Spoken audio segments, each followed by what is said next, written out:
variadores de velocidad y algunas de sus características y pues algunas de sus aplicaciones. Entonces,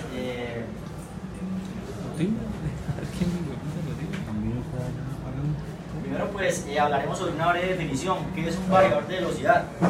Como tal, variador de velocidad es un dispositivo, puede ser mecánico, hidráulico, eléctrico, electrónico, que en sí lo que busca es poder controlar la velocidad de un equipo giratorio, principalmente motores, básicamente. Entonces, básicamente esta es como la definición general de lo que es un variador de velocidad.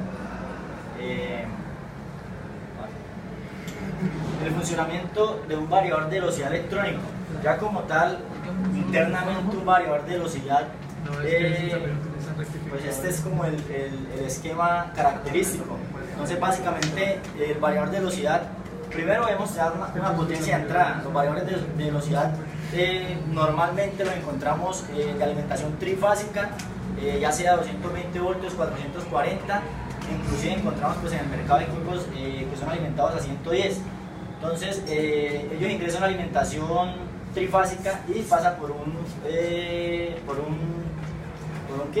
punto que es el rectificador, que es lo que hace es pues convertir ese voltaje de AC en voltaje DC, pero entonces este voltaje sale con bastantes fluctuaciones. Entonces nos encontramos el voltaje fijo intermedio. Ahí en este momento lo que pintas como un condensador, normalmente está compuesto por un condensador y una bobina que lo que hace es minimizar esos picos y atenuar el voltaje de manera que pues ya ingrese al inversor como por así decirlo limpio. Entonces dentro de este proceso encontramos lo que son las inductancias de línea que nos ayudan a mitigar el tema de armónicos como tal. Ya el inversor nos encontramos con una combinación de SCRs e IGBTs, que lo que hace el IGBT es conmutar en una forma muy rápida este voltaje que ingresa en DC y sacarlo en una onda senoidal para que pues, el motor eléctrico, que normalmente lo que energiza es un motor eléctrico de AC, pueda funcionar y podamos controlar este voltaje por medio de la frecuencia, básicamente. Entonces,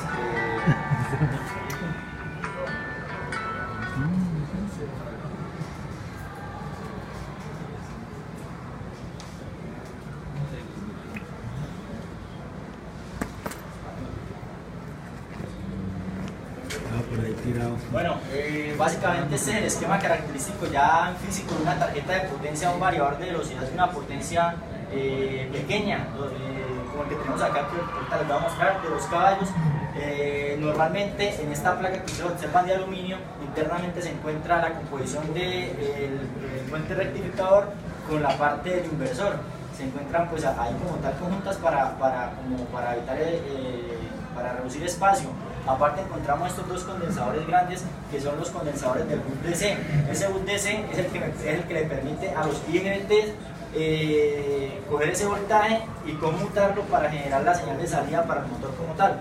Ya el resto sí son componentes como tal propios de la tarjeta. Hacia la diapositiva.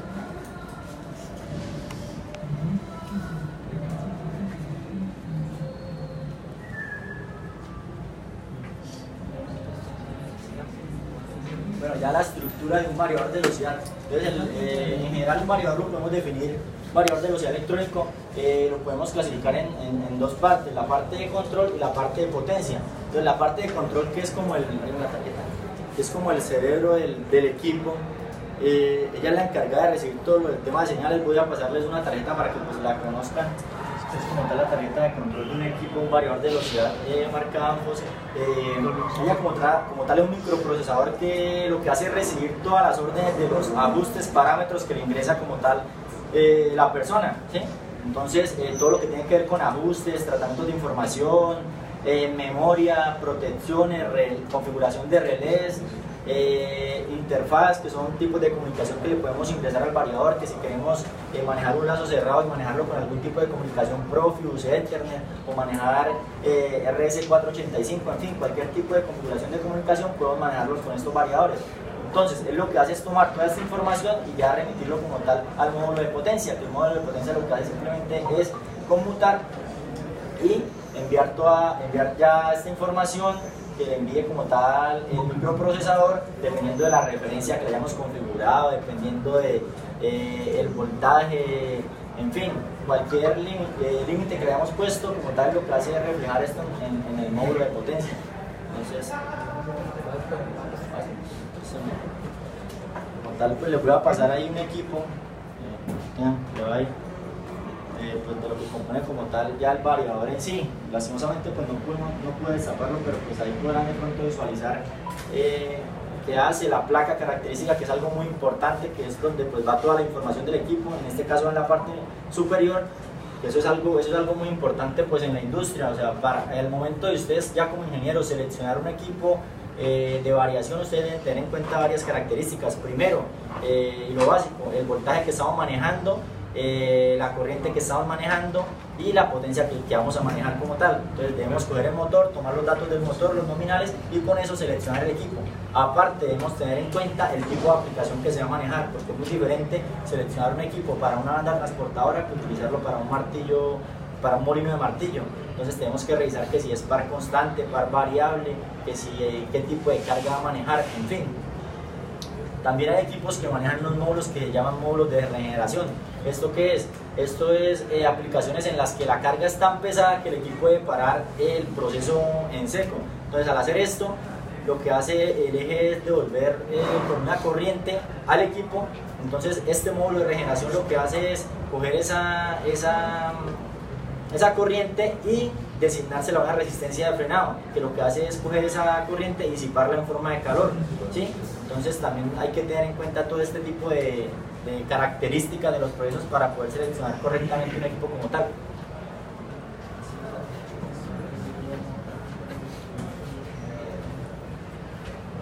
Vamos a hablarle de las ventajas y las desventajas. Una ventaja es la reducción del consumo de energía, porque podemos controlar el par en el pico, y aparte de eso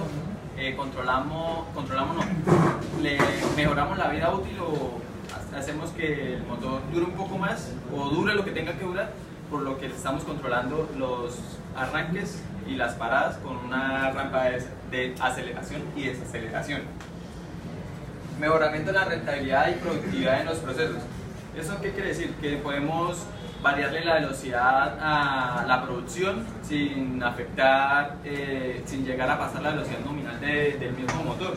También podemos bajarla a tal velocidad, una velocidad muy baja, para hacer pruebas o para pruebas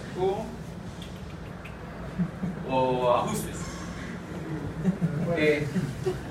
Protección en la carga, como les decía, evita los picos altos con la rampa de aceleración y de desaceleración. Ahorro en el mantenimiento, puesto que no tiene componentes mecánicos que interactúen entre ellos, o sea, se evita el desgaste prematuro o el envejecimiento prematuro de esas piezas. Desventajas: la limitación de corriente de arranque, por lo que, como lo habíamos hablado, pues funciona con corrientes más o menos alticas y voltajes alticos. Queríamos probarlo, pero no conseguimos un transformador de 220. Acciones de operación deben de ser realizadas por el personal calificado. ¿Lo que quiere decir? Que la programación, la manipulación y el mantenimiento lo hace únicamente el personal calificado. Otra desventaja es que, digamos, si llega a averiar un equipo de esos, no lo podemos arreglar ahí mismo. Necesita llegar a un centro técnico, y para evitar la demora en el proceso deberíamos de tener otro equipo similar, o de lo contrario detener ese proceso mientras se arregla el equipo. Variables de velocidad mecánica. Como se mencionó, un conjunto de dispositivos mecánicos, en este caso empleado para controlar la velocidad giratoria de una máquina. Eso la podemos controlar mediante rodillos, mediante poleas, pero sin afectar la velocidad nominal del motor. Digamos, se instalan dispositivos como este, un productor. Esto, por medio de eso, digamos, el motor tiene, por decirlo así, 1200 RPM, y necesitamos movilizar la banda transportadora. La banda no va a girar a las mismas 1200 RPM, Entonces le instalamos el motor y ya va a girar, digamos, a 100, 120 RPM y va a ser más controlable. Variador de paso ajustable, ese se emplean con poleas y bandas, en el cual variamos el diámetro de estas para variarle la velocidad del mismo. Variador de tracción, este es por medio de rodillos, en el cual variamos la posición del rodillo y también esto para aumentar o disminuir el área de contacto del mismo y así también esto modificar la relación de transmisión.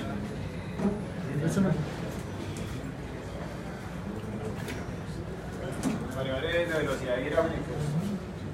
Primero, como tal de ellos, encontramos el hidrostático, que consta de una bomba y un motor hidráulico en el cual se le puede controlar su velocidad mediante un variador, una válvula de control, y también se le puede hacer de forma en que se le cambie el desplazamiento de la bomba y del motor.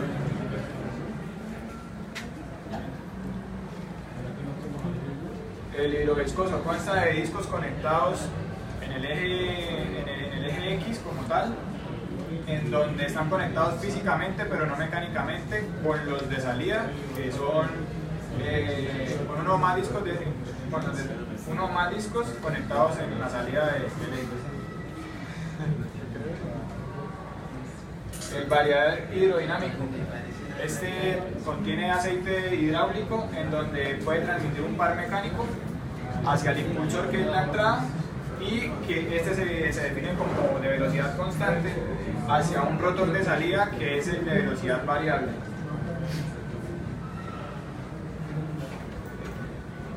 Bueno, las aplicaciones que los podemos encontrar, existen infinidad de aplicaciones, pero en sí las más comunes o la más están las transportadoras, bombas y ventiladores centrífugos, bombas de desplazamiento positivo, ascensores, elevadores, expulsoras, centrífugas y prensas mecánicas y pozos petrolíferos.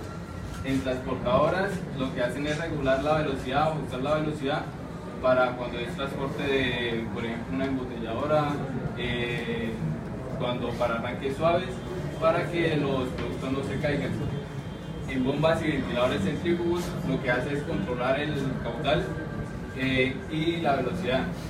En desplazamiento positivo los podemos encontrar como ejemplo en tornillos, bombas de tornillos, para engranajes de transporte de pulpa de fruta, en ascensores para controlar la velocidad y las presiones. Ya sabemos que no podemos en un ascensor tener mucha velocidad, baja velocidad, bueno. Y en expulsoras se tiene gran variación de velocidades y control total de la pulpa del motor.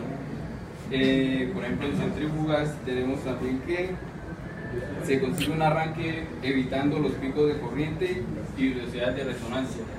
Y en pozos petrolíferos se utilizan para bombas de extracción con velocidades de acuerdo a las necesidades que se tengan.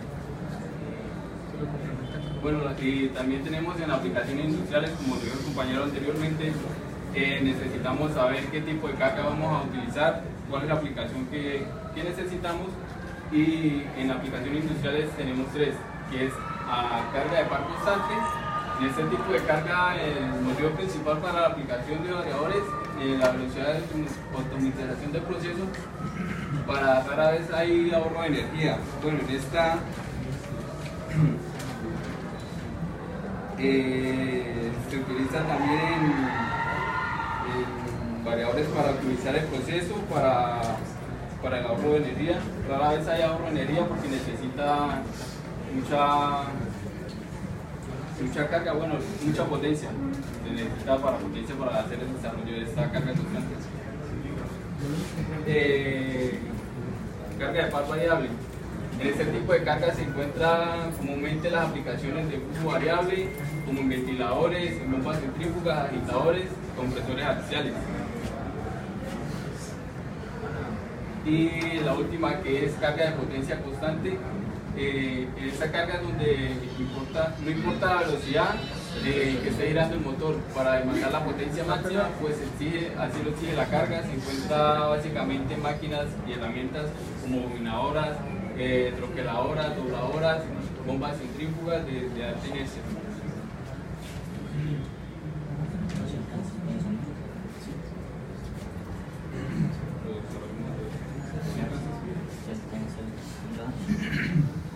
¿Se alcanzaba a mostrar el video? Claro. Aquí. Detalles y sonido.